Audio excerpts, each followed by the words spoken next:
Today, I am going to talk about how most of my private clients have been men who are struggling from back pain and anxiety. I will explain the root causes of my theory of why this is. I will give you the three steps that I help them to get their back pain and anxiety on track. My name is Laurie, and I serve high functioning eldest or only daughters and sensitive leaders who come from immigrant or culturally complex families who are extremely successful on the outside, but exhausted on the inside. So, the root causes of back pain and anxiety, I believe, come from two major things, and they are intertwined.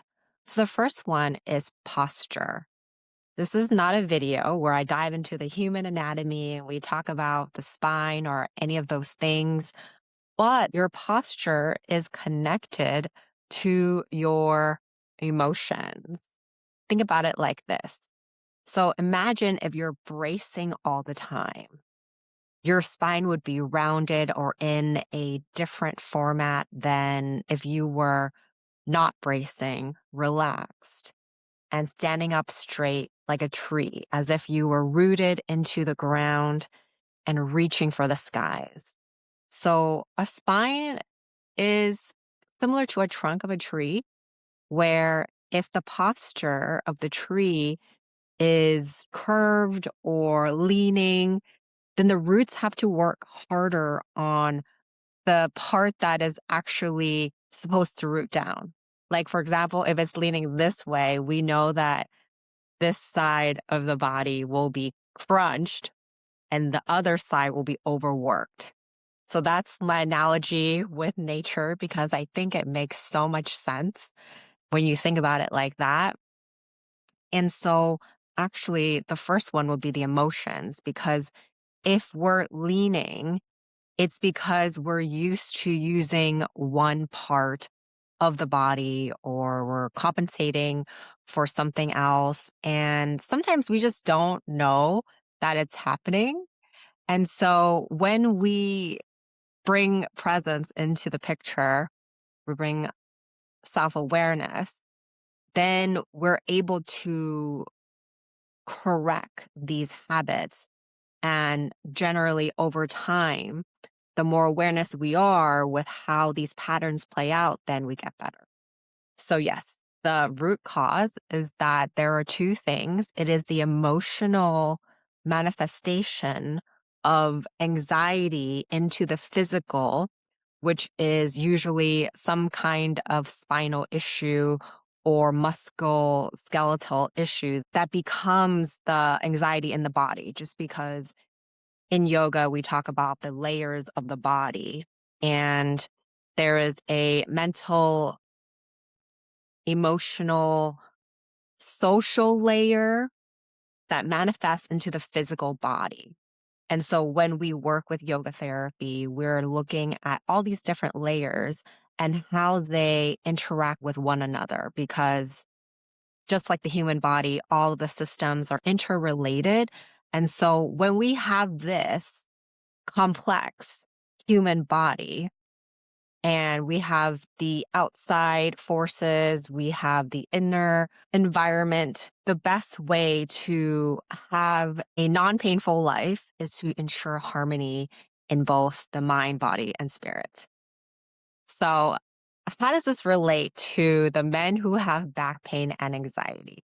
I'm going to give you two stories. The first one, when I first met my then boyfriend, now husband, he had a crazy sciatica issue where one of his nerves was being pinched and he really couldn't even run. He had told me that he's only biking because he couldn't run.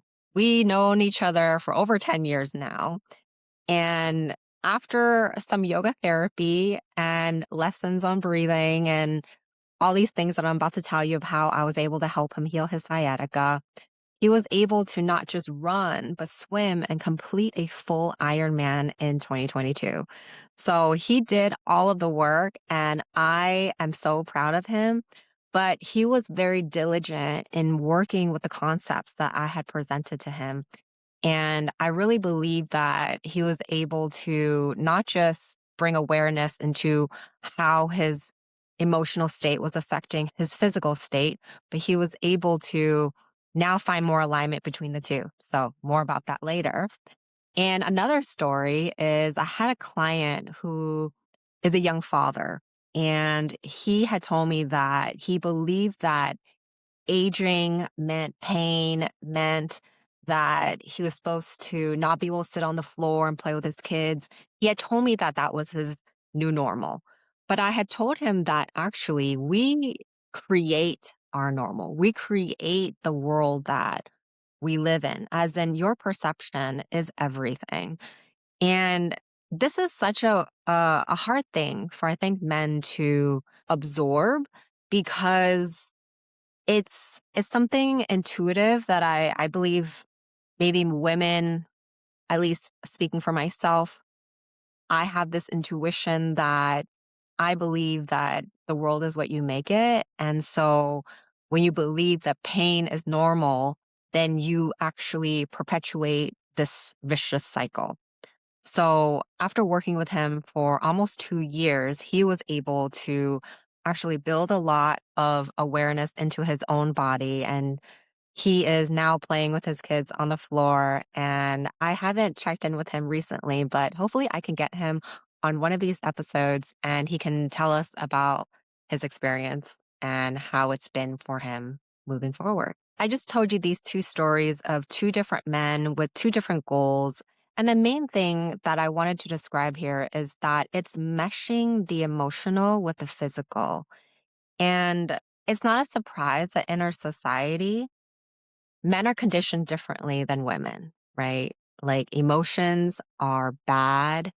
You seem weak if you have them.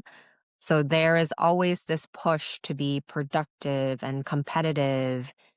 And that actually is felt in the body. Aging is normal, but we don't have to suffer along the way. So, here are the 3 steps that I was able to use to help my clients heal their back pain and anxiety. And this is not in order. And I also feel like these are skills that are supposed to last a lifetime.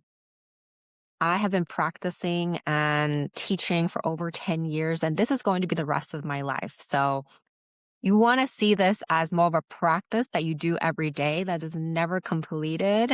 And like I said, this is hard for men to absorb, but here it is. So the first step is presence and self awareness. There is this myth that yoga is for bendy women who are skinny. And usually, when you first try yoga, you can flip on over and do a back bend, kind of like gymnastics. What I'm here to tell you is that yoga, at least the kind that I teach and from the lineage that I come from, is about stillness and acceptance and really just union of the body, mind, and spirit. There are people who use affirmations. Like I think the one of the most popular is you are enough. And I feel like saying affirmations are great. You can write them all day in your journal, but the actual practice of you are enough is actually what I've found to be on the mat.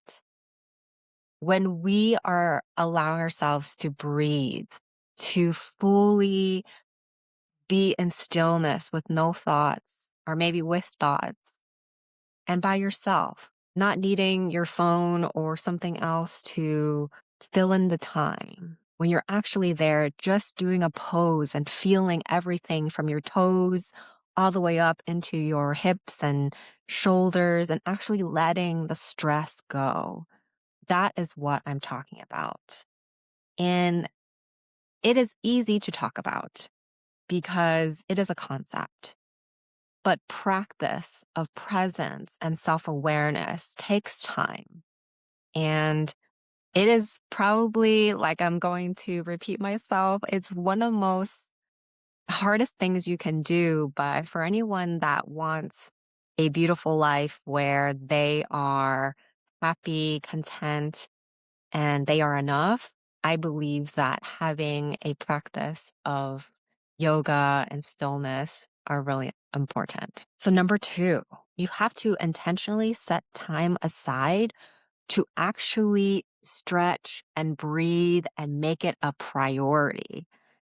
And I know whenever I don't do my breath work or yoga for the day, I can feel it because my mind starts to get antsy. That anxiety comes in and my body then follows. It's just not how I want to lead my life. So I know that if I'm intentional with taking breaks, if I'm on the computer a lot that day, then even halfway through the hour, I will tell myself, I'm gonna just go stretch real quick because I can feel when things are out of alignment at this point after you've been practicing long enough, your body will tell you.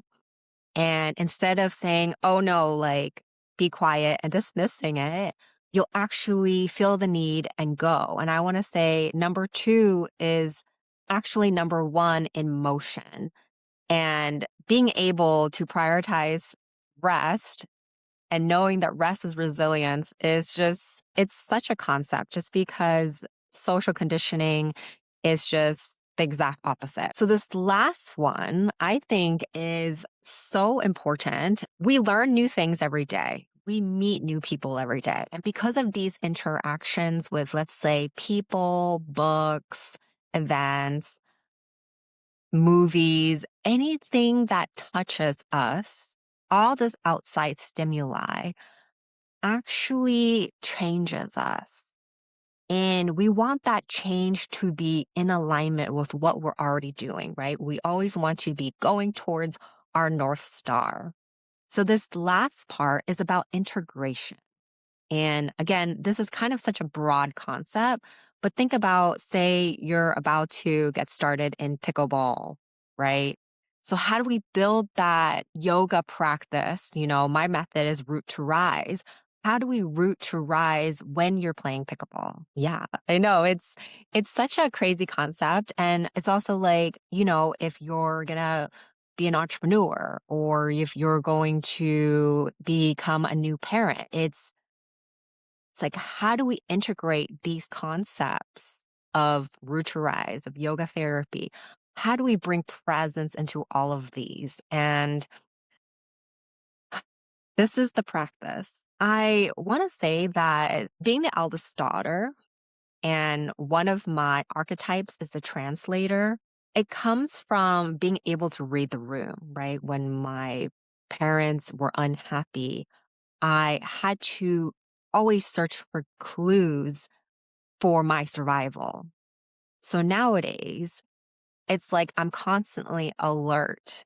And so how I use that is that instead of constantly being alert for survival, I'm able to transmute that skill set into finding the patterns that are similar and bridging the gap. So that awareness from number one and then the application from number two then comes into holistic growth for number three. So if this video resonated with you today, I invite you to join my 7-day initiation course called Soft Power. And after completing this course, you'll get invited into working deeper with me, into spaces that I don't share publicly.